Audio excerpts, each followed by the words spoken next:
Bonjour à vous, chers auditeurs. Nous espérons que vous allez bien et nous croyons que vous allez bien. Aujourd'hui, nous vous apportons un sujet particulier, sensible et surtout intime. Ce sujet que nous abordons aujourd'hui a attrait, comme vous l'avez peut-être vu sur le titre, il a attrait à la sexualité, il a attrait à la discipline sexuelle. Et nous avons décidé d'appeler cet épisode « On ne rentre pas dans tous les trous ». Pourquoi? Nous allons faire une métaphore tout le long de notre explication pour que vous puissiez être à même de comprendre la portée et la profondeur de l'explication, mais surtout de la vision que nous voulons établir par rapport à cette notion de sexualité qui passe par le fait qu'on ne rentre pas dans tous les trous. Alors, il faut savoir, chers amis, pour toutes les personnes qui ont tendance à vivre une vie sexuelle relativement dépravée, incontrôlée ou démesurée, qu'il y a une réalité que, communément parlant, vous ignorez. Cette réalité qui se fonde sur le principe selon lequel une relation sexuelle, en vrai, ce n'est pas qu'une partie de jambes en l'air, ce n'est pas que le coup d'un soir, ce n'est pas que relatif au fait de prendre son pied et relatif au fait de se réjouir. C'est beaucoup plus profond que ça. Pour quelle raison? Simplement parce que l'être humain est ce que l'on appelle une trichotomie, c'est-à-dire il est une subdivision de 3 entités. Il est corps, âme et esprit. Et il est important de relever le fait que chaque relation sexuelle en réalité est la fusion de 6 entités, 2 corps, 2 âmes et 2 esprits. Alors, comprenons une chose, la partie physique de l'humain constitue son enveloppe corporelle, mais elle constitue aussi le pont qu'il y a entre son entité spirituelle et la dimension physique dans laquelle nous habitons. Et cette enveloppe corporelle, qui est comme un vaisseau, a son propre fonctionnement et ses propres besoins qu'on peut appeler ici besoins charnels. D'où on parle du fait que certains hommes ou certains humains sont des humains charnels. Pourquoi? Parce qu'ils se laissent guider par les besoins primaires de leur enveloppe corporelle. Ensuite, à l'intérieur de cette enveloppe, il y a une dimension que l'on appelle l'âme. L'âme qui est constituée de l'intelligence, des émotions et de la volonté. Et on peut dire de l'âme quel est le moteur de l'homme. C'est elle qui lui permet de se mouvoir, c'est elle qui lui permet aussi d'interagir, de réagir, d'avancer, de reculer, de se préserver, etc., etc. Et au-delà de ces 2 dimensions, il y a l'esprit qui, lui aussi, a 3 facteurs qui sont la conscience, qui sont l'intuition et qui sont la sagesse. La conscience, l'intuition et la sagesse. Et l'esprit est la partie de nous qui est en permanence connectée au monde spirituel, qui est en réalité l'origine, la base et la source de tout ce qui est physique. Parce que rien de ce qui n'est physique aujourd'hui n'a pas de correspondance dans le monde spirituel. Et une fois que l'on a compris cette subdivision, on se rend finalement compte que, en réalité, en l'homme, c'est l'esprit, mais en réalité, la vie de l'homme est arpentée par son âme. Et on se rend aussi compte que dans toutes les interactions que nous avons, qu'elles soient verbales, et là, comme dans le cadre du sujet d'aujourd'hui, sexuelle, toute interaction inclut ces 3 parties de l'humain. Alors, pourquoi il est dangereux de ne pas considérer le fait que on ne couche pas avec n'importe qui ou on ne rentre pas dans tous les trous? Pour la simple et unique raison qu'il y a des humains sur terre dont l'âme est fondamentalement malsaine, dont l'âme est impure, qui trimballent avec eux des alliances, qui trimballent avec eux des blocages, qui trimballent avec eux des limitations, qui partent déjà des sphères spirituelles et qui se matérialisent dans notre dimension physique. Alors, coucher ou s'accoupler avec des personnes telles que celle-là, c'est en réalité amener dans notre vie et dans notre réalité leurs difficultés, leurs blocages et leurs limitations. Car toute relation sexuelle a à sa base le principe de transfert. Et il y a un transfert. Voilà pourquoi lorsque l'entité unique qu'est l'homme couche avec l'entité unique qu'est la femme, ils deviennent une entité fusionnelle. Donc les deux qui étaient individuels à la base deviennent une seule et même chair. Pourquoi une seule et même chair? Parce qu'il y a un principe de fusion. Alors ce avec quoi tu fusionnes définit la nature de ce que tu peux devenir. Et ça, c'est quelque chose qui est fondamental et extrêmement important à prendre en compte. Alors il faut savoir que l'être humain ressemble à un trou. Et ici, nous allons parler de deux trous. Le premier de ces trous, c'est la tombe. Le deuxième de ces trous, c'est le puits. Alors, pourquoi la tombe et pourquoi le puits? Simplement parce que ces deux trous ont pour dénominateur commun qu'ils sont creusés dans le sol. Donc, ils ont le même environnement, mais ils n'ont pas la même fonction. Ils sont tous les deux des trous par leur statut, mais ils n'ont pas les mêmes prérogatives par ce à quoi ils servent. Alors, il faut savoir qu'on peut avoir en face de nous beaucoup d'humains par statut, beaucoup d'humains par nature, mais leur fonction peut différer dans notre vie. Et l'impact qu'ils peuvent avoir dans notre vie, lui, peut être aussi différent. Alors, nous allons commencer par, premièrement, la tombe. Qu'est-ce que c'est qu'une tombe? Une tombe est un trou que l'on creuse dans le sol dans l'optique d'accueillir un cadavre parce qu'on veut y enterrer un mort. Et la tombe, en général, est l'habitat ou la dernière demeure de l'enveloppe charnelle des humains. La dernière demeure de ce que la dimension physique de l'humain peut être. Elle est censée recevoir la dernière essence de ce que l'humain fut lorsqu'il était en vie. Et généralement, la tombe n'a rien d'autre que la mort. Et en tant que dernière demeure, cette demeure est la demeure du non-renouvellement. Cette demeure est la demeure du non-recommencement. Cette demeure est la demeure de la non-réapparition. Pourquoi je dis non-recommencement, non-réapparition? Parce qu'une fois que l'on vous a enterré, l'humanité vous oublie, ou la majeure partie des personnes vous oublient. Et face à la tombe, qui vous étiez lorsque vous étiez vivant, en réalité s'efface. Ce que vous aviez fait s'efface. Ce que vous possédiez s'efface. Pourquoi je prends un exemple aussi profond et aussi poignant que celui-là? Parce qu'il y a des humains, à partir du moment où vous couchez avec, tout ce que vous étiez à la base, tout ce que vous représentiez à la base s'éteint automatiquement. Votre étoile s'efface, vos capacités s'effacent, votre potentiel disparaît et vous avez l'impression d'avoir fait entrer le loup dans votre propre bergerie. Et il faut comprendre qu'il y a des personnes avec qui, en apparence, on a envie d'être, mais qui, en profondeur, on ne devrait pas être avec. Pourquoi? Parce que lorsque vous regardez le couvercle d'une tombe, c'est ce que l'on appelle la pierre tombale. Et généralement, les pierres tombales sont faites dans des matériaux nobles, en granit, en marbre, dans des matériaux très nobles. Elles sont parfois très belles, pour certaines parfois excessivement chères. La pierre tombale représente l'apparence. La pierre tombale représente ce que l'humain voit, ce que l'humain perçoit.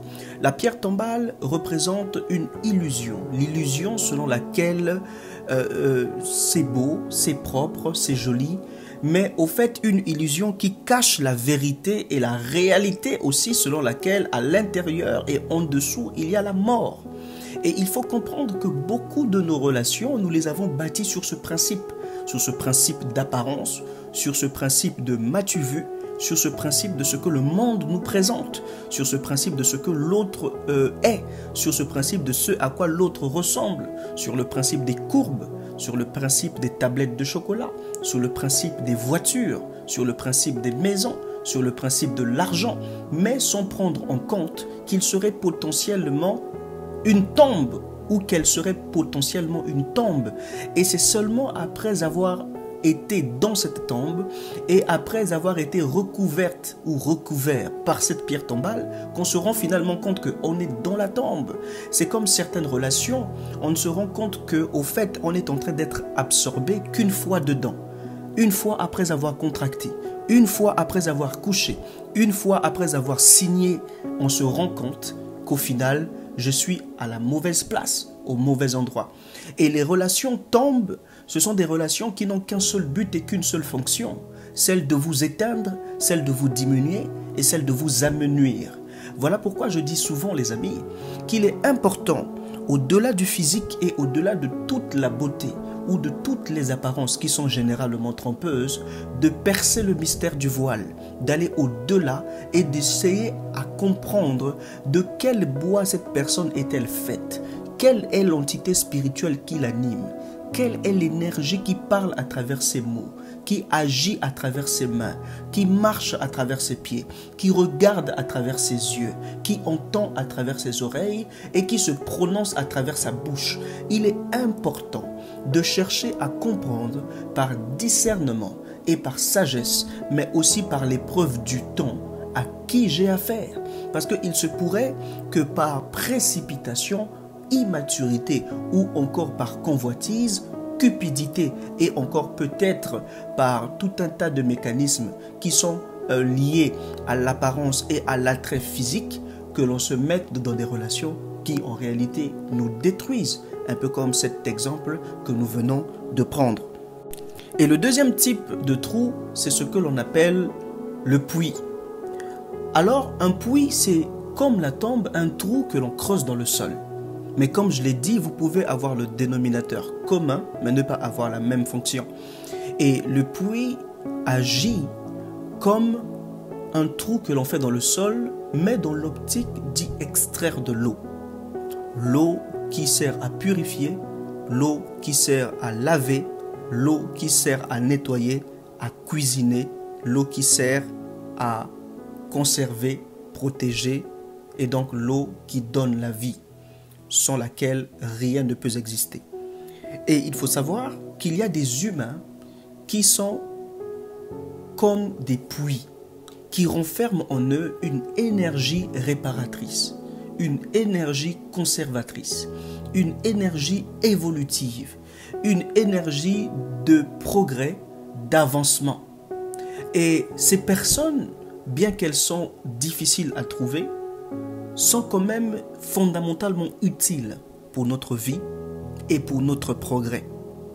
Mais malheureusement, pour ceux qui ont déjà vu à quoi ressemble un puits, malheureusement vous constaterez que dans un monde où l'apparence vaut plus que tout, les puits, même lorsque vous les regardez de manière naturelle, ce sont simplement des trous que l'on a fait dans le sol et autour desquels on a mis un amas de pierres avec un couvercle parfois banal, parfois minable.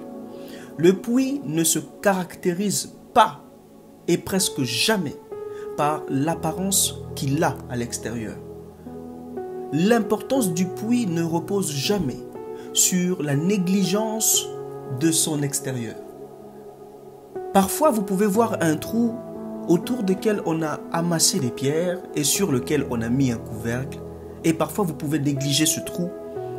Mais ce que vous ne comprenez pas, qu'à l'intérieur de ce trou, il y a l'eau qui donne la vie.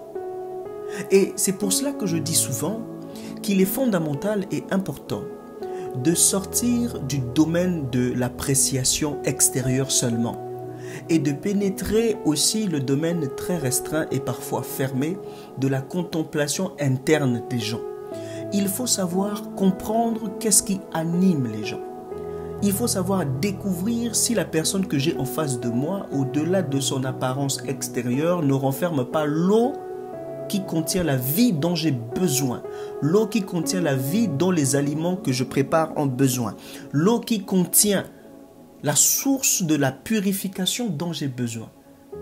Parce que lorsque nous sommes sales, c'est avec de l'eau que nous nous nettoyons. Lorsque nous avons traversé le désert, c'est avec de l'eau que nous nous abreuvons. Lorsque nous avons besoin de nous lever, c'est avec de l'eau que nous avons cette capacité de pouvoir acquérir notre énergie et préserver la vie qui est en nous. Et cette eau, généralement, lorsque nous la voyons sur le plan externe, nous avons tendance à la négliger. Nous avons tendance à la mettre de côté. La preuve en est, lorsque vous regardez même le packaging des boissons, soit alcoolisées ou des boissons, soit sucrées, vous remarquerez qu'on déploie beaucoup d'efforts dans la bouteille, dans l'esthétique, dans ce à quoi la bouteille va ressembler, dans la forme qu'elle va avoir. Mais lorsqu'il s'agit de l'eau qui donne la vie, c'est généralement très basique, très banal. Et ça, c'est un principe universel qui est celui de l'apparence. Et nous, les humains, nous fondons la majeure partie de nos relations sur le principe de l'apparence et de l'attirance. Et là, comme nous sommes en train de parler de sexualité, nous devons nous rendre compte que, en ce qui concerne la sexualité, il est dangereux d'aller dans des trous qui contiennent la mort. Mais il peut être salvateur d'aller dans un trou qui contient la vie. C'est pour cela que nous avions intitulé le thème d'aujourd'hui « On ne rentre pas dans tous les trous ». Les amis, pour terminer, nous allons vous dire une chose. Apprenez à comprendre la spiritualité qui se cache derrière la sexualité. Comprenez qu'il est important d'être sexuellement discipliné, qu'il est important d'être sexuellement structuré. Parce que parfois, les problèmes qui t'arrivent aujourd'hui ne sont en aucun cas en lien avec tes compétences, ne sont en aucun cas en lien avec tes connaissances, ne sont parfois en aucun cas en lien avec tes faiblesses intellectuelles ou tes faiblesses sociales ou tes faiblesses communautaires.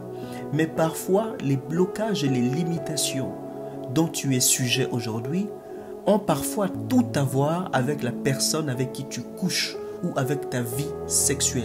Parce que par principe de fusion, il se peut que toi qui étais quelqu'un de positif avant, que tu sois devenu négatif parce qu'il y a eu un transfert qui a été opéré.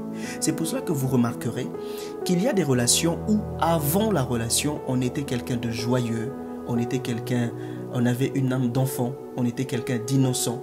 Et depuis qu'on est rentré dans cette relation, il y a eu comme une forme de transfert, on est devenu frustré, nerveux, colérique, ou parfois à cran, toujours sur les nerfs. Pourquoi ? Mais parce que en réalité, ce qui a été opéré ne relève pas seulement du psychologique, mais il relève aussi du spirituel. Tout comme il y a des relations où vous aviez des personnes qui, avant cette relation, elles étaient déséquilibrées, désemparées, déconstruites, faible, et depuis qu'elle est dans cette relation ou depuis qu'il est dans cette relation, vous constaterez que la personne est devenue relativement stable, équilibrée, avec une très belle vision de la vie et de nouvelles perspectives d'avenir. Et le principe même de ce transfert réside sur le fait que lorsque l'on fusionne, on donne tout ce que nous avons à l'autre et l'autre nous donne tout ce qu'il a.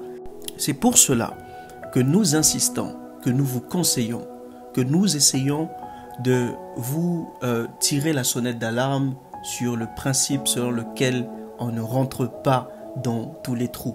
Si cet épisode t'a aidé, n'oublie pas de le partager, de le liker, de le recommander et de t'abonner. Bienvenue dans le Reich à tous et à toutes qui nous rejoignent. C'était la parole du Führer. Au revoir.